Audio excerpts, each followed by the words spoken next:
Pendant plusieurs mois, David Grush poursuit son enquête sous silence. Chaque rencontre soulève des nouvelles questions. Chaque témoignage semble conduire vers une nouvelle personne. Un ancien directeur de programme, ou on le sait, des ingénieurs, des techniciens, name it. Au lieu de voir des contradictions commencer ici et là, il voit l'effet inverse. Les pièces commencent progressivement à s'emboîter. Selon lui, c'est pas une simple succession d'histoires racontées par des individus. Il a l'impression de voir apparaître devant lui la structure complète d'un système. Un système extrêmement compartimenté. Un système qui fonctionne depuis plusieurs décennies. Mais surtout, un système qui, selon plusieurs témoins, échapperait en grande partie aux mécanismes habituels de surveillance du Congrès américain. Pour un officier du renseignement, on s'entend-tu que une affirmation comme ça fait peur? Parce que si on s'entend que tout ça c'est vrai, le problème, c'est plus juste les UFO, c'est plus juste les technologies. Parmi les personnes qui marquent profondément son parcours se trouve Carl Neal, un ancien colonel de l'armée américaine, cadre dans l'industrie de l'aérospatiale et spécialiste reconnu du domaine du renseignement. Neal possède une réputation solide. Grush explique que Neal connaissait très bien son travail. Au fil de leur échange, Neal devient quelqu'un qui commence à l'encourager à poursuivre son enquête, plutôt que d'abandonner. Neal va faire une déclaration qui va attirer beaucoup l'attention. Il va dire publiquement qu'il considère David Grush comme quelqu'un d'honnête et d'intègre, mais surtout quelqu'un de crédible, dans un milieu où chaque mot est pesé avec énormément de prudence. Ce soutien est pas anodin. Puis pour Grush, savoir que ses collègues acceptent et appuient ses démarches représente un tournant très important pour lui. Au cœur de son enquête, David s'intéresse aussi aux anciens programmes liés aux phénomènes aériens non identifiés. Un nom revient constamment, le sénateur Harry Reid.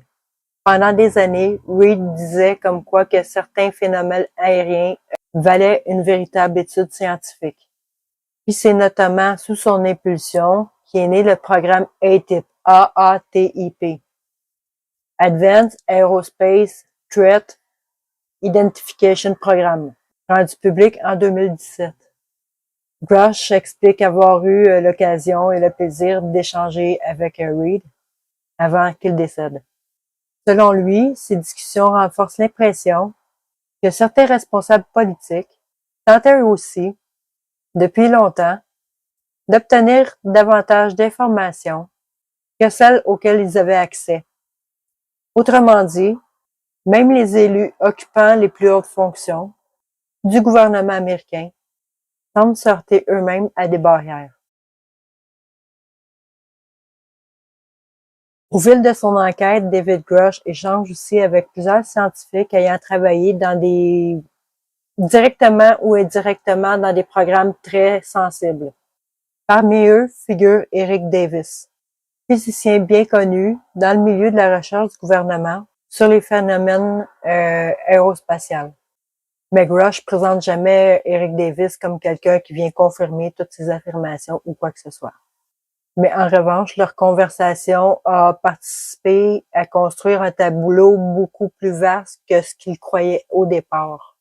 Chaque rencontre ajoute une nouvelle pièce au puzzle, puis le puzzle avance, puis moins ça ressemble à une collection de rumeurs. Après avoir recueilli une multitude de témoignages, David Grush estime qu'il est temps de vérifier certains éléments directement. Il demande officiellement l'accès à certains programmes. C'est là que ça prend une tournure pas drôle. Les refus commencent. Dans le monde du renseignement, un refus, c'est pas quelque chose d'inhabituel. Mais considérant que Grush est mandaté par la UAP Task Force, c'est un groupe qui a été construit pour étudier sur la rétro-ingénierie des ovnis, pour voir si ça existe pour vrai. Certaines informations auraient dû lui être accessibles. Alors, il comprend pas pourquoi que les programmes potentiellement liés à son enquête lui sont fermés. Mais peu à peu, une idée s'impose. De plus en plus, ils recherchent, de plus en plus, ils creusent, de plus en plus, ils se rendent compte qu'il y a des mécanismes qui sont complètement à l'écart des regards, à l'écart du contrôle de qui que ce soit. À ce moment-là, plusieurs personnes lui demandent, mais pourquoi tu contactes pas les médias? Sa réponse est constante. Parce qu'il est encore soumis sur les NDA, c'est des Non-Disclosure Agreements, c'est des agréments de non-divulgation. S'il divulgue les choses trop secrètes, il peut avoir de 14 ans de prison à la peine de mort pour trahison. Son objectif, c'est pas de publier des secrets militaires. Son objectif, c'est d'utiliser les mécanismes prévus par la Constitution pour divulguer puis avoir le droit de libérer tout ce qu'il a le droit de dire.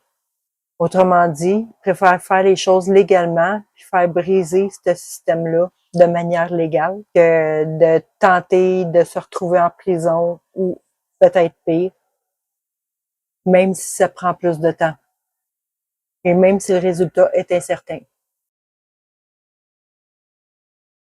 David Grush décide alors d'emprunter la voie officielle pour les lanceurs d'alerte. Il dépose une plainte officielle à l'inspecteur général de la communauté du renseignement, l'Intelligence Community Inspector General. Cette plainte ne porte pas seulement que sur les programmes UAP, ça représente aussi les représailles que les lanceurs d'alerte vivent quand ils décident de devenir lanceurs d'alerte. Les tentatives de meurtre, toutes les choses qui peuvent leur arriver quand ils débutent une démarche de dénonciation. Selon son avocat, l'inspecteur général juge les allégations de représailles crédibles et véridiques, mais surtout que c'est urgent d'agir. Cette formulation-là est importante parce que c'est là que ça se passe. Cette formulation-là est importante parce que ça concerne la recevabilité de la plainte relative aux représailles et non une validation publique de toute affirmation sur les UAP. Cette nuance est souvent perdue dans la discussion.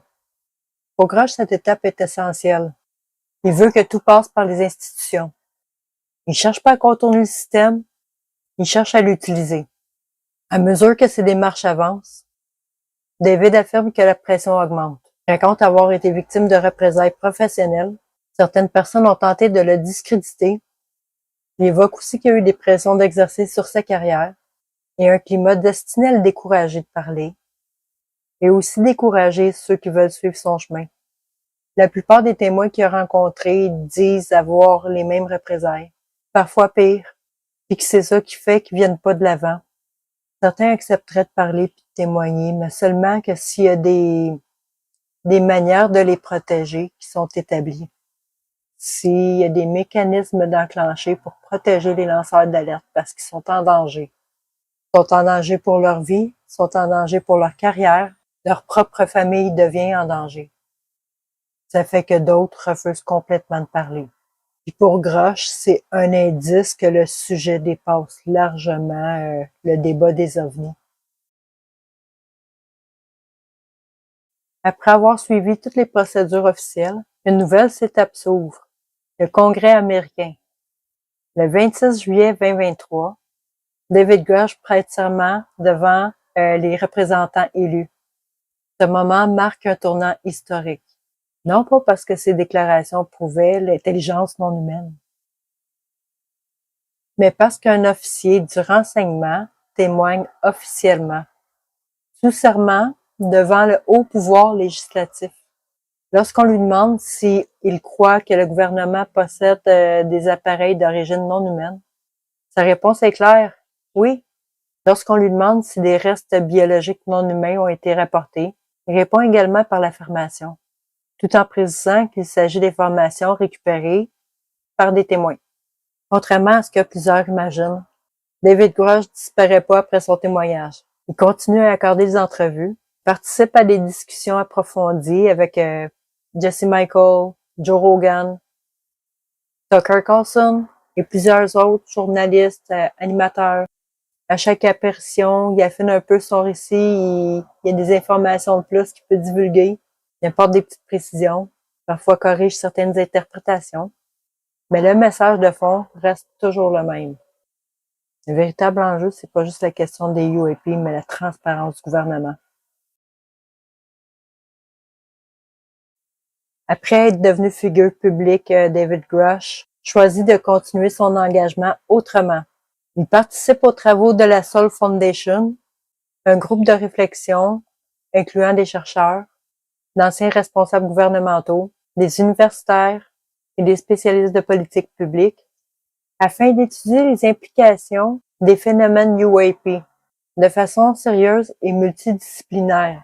Par la suite, il annonce aussi son implication dans Vanguard, un projet visant à soutenir les lanceurs d'alerte et à favoriser une divulgation responsable de l'information d'intérêt public, dans le respect des procédures légales. L'idée centrale est de créer un environnement où les témoins pourraient parler sans craindre automatiquement des représailles, professionnelles ou personnelles. Lorsqu'on écoute David Grush et ses entrevues, un constat revient constamment. Il parle beaucoup moins d'extraterrestres que de gouvernance. Il revient sans cesse sur les mécanismes de contrôle, sur le rôle du Congrès et sur la séparation des pouvoirs, sur la responsabilité des institutions publiques. Pour lui, même si toutes les affirmations concernant les ovnis, les aliens, tout ça, si c'était faux demain, il y aurait quand même la question de transparence qui resterait. La question, est-ce que le gouvernement a réellement un œil puis une transparence sur tous ces programmes ultra secrets? C'est l'interrogation qui semble aujourd'hui guider son engagement. Depuis l'été 2023, Grush est devenu l'un des visages les plus connus des UAP. Pour certains, il représente un lanceur d'alerte courageux qui a choisi de respecter les institutions tout en dénonçant ce qu'il considère comme un grave problème de transparence. Pour d'autres, ces déclarations semblent rester insuffisantes tant que les preuves matérielles sont pas dévoilées et que ce qu'il évoque soit rendu public. Mais au-delà du débat sur les objets, sur les technologies ou d'une possible intelligence non humaine, son histoire soulève une question plus fondamentale. Dans une démocratie, jusqu'à où le secret peut-il aller avant d'échapper au contrôle des institutions? David Grush apporte peut-être pas toutes les réponses. En revanche, il a réussi une chose que très peu de gens ont réussi. En revanche, il a réussi quelque chose que très peu de gens ont accompli avant lui. Transformer un sujet si longtemps marginalisé en véritable débat public sur la transparence, sur la responsabilité et sur les limites du pouvoir. Alors, j'espère que vous avez aimé mon compte-rendu de David Grush. C'est tout un phénomène puis tout un exploit qu'il a accompli de passer devant le Congrès comme ça. Il y a beaucoup de choses qui s'en viennent. Ils ont commencé à divulguer quelques vidéos, mais l'énergie libre existe. L'énergie est là. Ils l'utilisent déjà. Ils utilisent déjà la médecine quantique. Il va falloir qu'on se réveille puis qu'on l'exige, nous aussi. Sur ça, je vous remercie pour votre écoute. Si vous avez aimé, un pouce, partagez, abonnez-vous si vous n'êtes pas abonné. Je vous remercie. On se revoit à la prochaine. On va gagner. Je vous aime. Bye.